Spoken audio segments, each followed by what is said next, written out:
எல்லோருக்கும் வணக்கம் நண்பர்களே. இன்றைக்கி நம்ம வேலியிருக்க பைமை சேனலில் நம்ம வீடியோவில் எதை பற்றி பார்க்க போகிறோன்னா, உலகில் நடக்க இருக்கக்கூடிய விஷயங்களை முன்னதாகவே குறிப்பால் காட்டி நடக்க இருப்பதை பற்றி ஒரு அறிகுறியை சொல்லக்கூடிய முருகனுடைய சிறப்பு வாய்ந்த கோவில் எங்கு அமைஞ்சிருக்குது தெரியுமாங்க? இந்த கோவிலில் தனிச்சிறப்புனா ஆண்டவர் உத்தரவு பெட்டி தாங்க. இந்த ஆண்டவன் உத்தரவு பெட்டியில் வைத்துள்ள பொருட்கள் என்னென்ன, இதனால் ஏற்பட்ட தாக்கம் என்னன்னு தெரிஞ்சுக்கணுமா? இந்த வீடியோவை ஸ்கிப் பண்ணாமல் பாருங்கள். இது போன்ற சுவாரஸ்யமான பதிவுகளுக்கு மறக்காமல் நீங்கள் வேல் இருக்க பயமே சேனலை சப்ஸ்கிரைப் பண்ணிக்கோங்க. கூடவே இருக்கிற பெல் பட்டனை கிளிக் பண்ணிக்கோங்க. மேலும் உங்களுக்கு ஜோதிட ரீதியான சந்தேகம் இருந்துச்சுன்னா ஜோதிடத்தில் ஒரு தெளிவான பதிவையும் பரிகாரத்தையும் பெற்றுக்கொள்ள வீடியோவில் டிஸ்கிரிப்ஷனில் கொடுத்துருக்க நம்பருக்கு மறக்காமல் கால் பண்ணி தெரிஞ்சுக்கோங்க. வாங்க நண்பர்களே, வீடியோக்குள்ளே போகலாம். திருப்பூர் மாவட்டத்தில் தாங்க காங்கேய வட்டத்தில் சிவன்மலையில் அருள்மிகு சுப்பிரமணிய சுவாமி திருக்கோவில் அமைஞ்சிருக்குதுங்க. கொங்கு நாட்டில் காங்கேயம் வள நாட்டில் காங்கேயத்திற்கும் திருப்பூருக்கு இடையில் அமைந்திருக்கக்கூடிய காங்கேயத்திலிருந்து 3 கிலோமீட்டர் தொலைவில் இந்த கோவில் அமைஞ்சிருக்கு. இந்த கோவிலில் பார்த்தீங்கன்னா 496 படிக்கட்டுகளை கொண்ட ஒரு மலை கோயிலாக இருக்குங்க. கடல் மட்டத்திலிருந்து 400 அடி உயரத்தில் அமைந்திருக்குதுங்க. இந்த கோவிலில் வாகனங்கள் வந்து செல்ல 2 கிலோமீட்டர் மலைப்பாதையின்னு தார் சாலையாகவும் அமைச்சிருக்காங்க. இந்த கோவிலில் மிகவும் பழமையானதாக இருக்குதுங்க.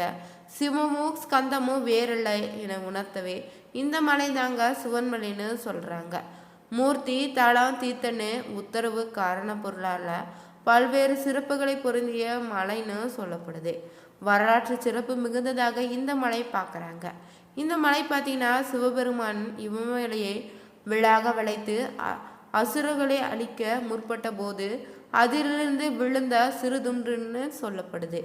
ஆஞ்சநேயர் பார்த்தீங்கன்னா சஞ்சீவி பர்வதத்தை எடுத்து செல்லும் போது அதிலிருந்து உயர்ந்த மூலிகைகள் விழுந்த நிறைந்த மாமலைன்னு சொல்லுவாங்க. முதல் யுகத்துல பொன்மலையாகவும், 2ஆம் யுகத்துல வெள்ளி மலையாகவும், 3ஆம் யுகத்துல செப்பு மலையாகவும், கலியுகத்துல பார்த்தீங்கன்னா கல் மலையாகவும் இப்படி இருந்து காட்சியளித்திருக்குதுங்க.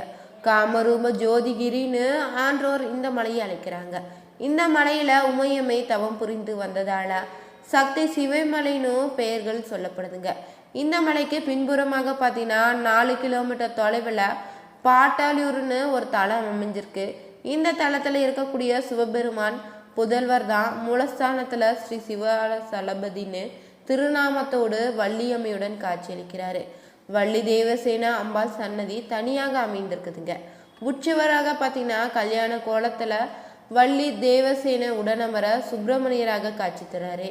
மகா மண்டபத்தில் ஸ்ரீ நடராஜரும் சிவகாமியம்மன் சன்னதினே பள்ளியறைக்கு அருகில் பார்த்தீங்கன்னா உற்சவ மூர்த்திகளின் சன்னதியும் அமைஞ்சிருக்குதுங்க. ஸ்ரீ நடராஜ சன்னதிக்கு அருகிலே பார்த்தீங்கன்னா சிவவாக்கிய சித்தியர் முருகப்பெருமானை பூஜிப்பது போலும் சுதை பிம்ப சன்னதியும் இருக்குதுங்க. நுழைவு வாயில துவார பாலகர்களும் நவ வீரர்கள் காட்சியளிக்கிறாங்க. மலை சுப்பிரமணிய கோவில் பார்த்தீங்கன்னா தமிழ்நாட்டில் திருப்பூர் மாவட்டத்தில் தாங்க காங்கேயத்துக்கு அருகில் உள்ள சிவன்மலையில் அமைந்துள்ள அருணகிரிநாதரால திருப்புகழ் பாடப்பெற்ற பெருமை கொண்ட முருகன் கோவிலுங்க. மூலவராக சுப்பிரமணியரும் வள்ளியுடன் ஒரே கருவறையில் திருமண கோலத்தில் எழுந்திருக்காரு. பாட்டாளி என்ற கிராமமே சிவன்மலை அமைந்துள்ள பகுதியாக அமைஞ்சிருக்குதுங்க. பால்வளம் மிக்க வனத்துல தாங்க கோவில் கொண்டிருக்கக்கூடிய நல்ல மங்கை உடனம்பர சிரவணீஸ்வரன் மகனேன்னு சொல்லுவாங்க. சிவன்மலை சுப்பிரமணிய சுவாமி கோவில் தாங்க. மலைச்சாரல திணைப்படம் காத்து கொண்டிருந்த வள்ளியம்மை பார்த்தீங்கன்னா காதல் மனம் புரிந்து இங்கு தாங்க முருகன் குடியேறியதாகவும், சிவன் பார்த்தீங்கன்னா திரிபுரத்தை அழிக்க மேருமலையை வில்லாக பயன்படுத்திய போது அதிலிருந்து சிதறிய ஒரு சிறு பகுதின்னு சிவன்மலை சொல்லப்படுதுங்க. பார்வதி அகத்தியர் வந்து சிவனை நோக்கி தவம் செய்த தலன்னு வல்லமலைக்கு போய் வள்ளியை மனமுடிந்து முருகன் வள்ளியுடன் இங்கு திரும்பி வந்து குடிக்கொண்டதாகவும் தல வரலாறு மூலம் நாம தெரிஞ்சுக்கலாங்க. இந்த கோவில் பார்த்தீங்கன்னா சுப்பிரமணியராக வள்ளியுடன் காட்சி அளிக்கிறாரு. சிவன்மலை கோவிலில் சிறப்புகளே பார்த்தீங்கன்னா பிரசித்தி பெற்றது ஆண்டவன் உத்தரவு பெட்டிங்க. மனிதர்களுக்கு ஏற்படக்கூடிய இன்னல்னு மகிழ்ச்சியை முன்னதாகவே உணர்த்துவதால மூலவருக்கு இங்கு காரணமூர்த்தின்னு பெயர் இருக்குது. சிவன்மலை ஆண்டவர் பார்த்தீங்கன்னா பக்தருடைய கடவுளை வந்துதாங்க தனக்கு இன்ன பொருள் வைத்து பூஜை செய்யுமாறு கூறுவாரா. அதன்படி தாங்க சுவாமியிடம் உத்தரவு கேட்கப்பட்டு உத்தரவானது குறிப்பிட்ட பொருள் ஆண்டவர் உத்தரவு பெட்டியில வைக்கப்படுதுங்க. இன்னொரு பக்தருடைய கனவுல அடுத்த பொருளை சுட்டி காட்டும் வரையுமே பழைய பொருளை கண்ணாடி பெட்டுக்குள்ள பக்தருடைய பார்வைக்காக வச்சிருப்பாங்களா. இந்த கோவில்ல பெரும்பாலும் பார்த்தீங்கன்னா திருமண தடைன்னு, குழந்தை பாக்கியம், தொழில் மேன்மைன்னு, நோய் பாதிப்புன்னு அத்தனை பிரச்சனைகளுக்கு ஒரு தீர்வாக அமையக்கூடிய தலமாக இருக்குதுங்க. வக்கரக சந்நிதியை நீங்க 9 முறை சுற்றி வழிபட்டு வந்தீங்கன்னா எத்தனை பிரச்சனைகள் இருந்தாலும் அதிலிருந்து நீங்க விடுபடலாங்க. சனி பகவான் தனி சன்னதில எழுந்திருப்பாரு. மலை மேல பாத்தீங்கன்னா சுரலோக நாயகி சமேத ஜரகேஸ்வரர் எழுந்திருக்காரு. காய்ச்சல் வந்தவங்க மிளகு ரசம் வைத்து இங்கு வழிபட்டீங்கன்னா உடனே சரியாகிடுங்க. மற்ற திருத்தலங்களை போல் இல்லைங்க. இங்கு முதல் வழிபாடு பார்த்தீங்கன்னா முருகப்பெருமானுக்கு. மற்ற திருத்தலங்கள்ல முதல் வழிபாடு பிள்ளையாருக்கு. நவகிரகங்கள்லாம் அனைத்தும் சூரியனை பார்த்து நிற்குதுங்க. அணையாத தீபம் ஒன்று எரிந்து கொண்டே இருக்குதுங்க. திருநள்ளாறு சென்று நீங்க சனீஸ்வரை தரிசிப்பதோ, சூரிய நாராயண கோவிலுக்கு போய் சூரியனை தரிசிப்பது ஏற்படக்கூடிய பலன்கள் இந்த கோவிலில் நீங்க சென்று வழிபடுவதன் மூலம் உங்களுக்கு கிடைக்குங்க. சிவன்மலை ஆண்டவர் பார்த்தீங்கன்னா பக்தருடைய கனவுல தோன்றி குறிப்பால உணர்த்தி அது சம்பந்தமான பொருட்களை உத்தரவு பெட்டியில வைப்பது இந்த கோவில தொன்று தொட்டு வழக்கத்துல இருக்குதுங்க. பக்தர்கள் கனவுல தோன்றி கூறிய பொருளை பக்தர்கள் கொண்டு வந்தாங்கன்னா மேற்படி பொருளை உத்தரவு பெட்டியில வைக்கலாமான சுவாமியிடம் அர்ச்சகர்கள் வெள்ளை மற்றும் சிவப்பு பூ வைத்து உத்தரவு கேட்பாங்களா. வெள்ளை பூ விழுந்துச்சுன்னா அனுமதி கிடைத்ததுன்னு ஏற்கனவே உள்ள பொருள் மாற்றப்பட்டு புதிய பொருள் வைத்து பூஜை செய்யப்படுதுங்க. இதுவரையுமே இங்கு பார்த்தீங்கன்னா மண், துப்பாக்கி, ஏற்கலப்பைன்னு, ரூபாய் நோட்டு, புத்தகம், சைக்கிள், அரிசி, மஞ்சள், இளநீர்னு, தங்கம், சர்க்கரைன்னு, கணக்கு நோட்டு, பூமாலை, ருத்ராட்சம், இளநீர்கள்னு பல்வேறு பொருட்கள் வைத்து பூஜை செய்யப்பட்டிருக்குதுங்க. அவ்வாறு வைத்து பூஜை செய்யப்படக்கூடிய பொருள் பார்த்தீங்கன்னா சமுதாயத்தில் ஒரு தாக்கத்தை ஏற்படுத்தி வந்திருக்குதுன்னு சொல்லலாம். கடந்த டிசம்பர் மாதத்தில் 17ஆம் தேதி முதல் திருவோட்டில் விபூதியும் ருத்ராட்சமும் வைத்து சிறப்பு பூஜைகளை செய்திருக்காங்க. அடுத்து பார்த்தீங்கன்னா வைக்கோல் வைத்து பூஜை செய்யப்பட்டிருக்கு. இந்த நிலையில தாங்க திருப்பூர் மாவட்டத்தில் காங்கேயம் மாரத்தளவு பகுதியைச் சேர்ந்த தங்கவேல் என்ற பக்தருடைய கனவுல கற்பூரமும் பிரம்பும் வைக்க உத்தரவானது. இதையடுத்து அன்று முதலே கற்பூரமும் பிரம்பும் வைத்து பூஜை செய்யப்பட்டு வருதுங்க. இது பற்றி கோவில் சிவாச்சாரியர்களிடம் கேட்டபோது சிவன்மலை ஆண்டவன் உத்தரவு பெட்டியில எந்த பொருள் வைத்து பூஜை செய்யப்படுதோ அந்த பொருள் சமுதாயத்துல ஏதாவது ஒரு வகையில தாக்கத்தை ஏற்படுத்தணும்னு சொல்லியிருக்காரு.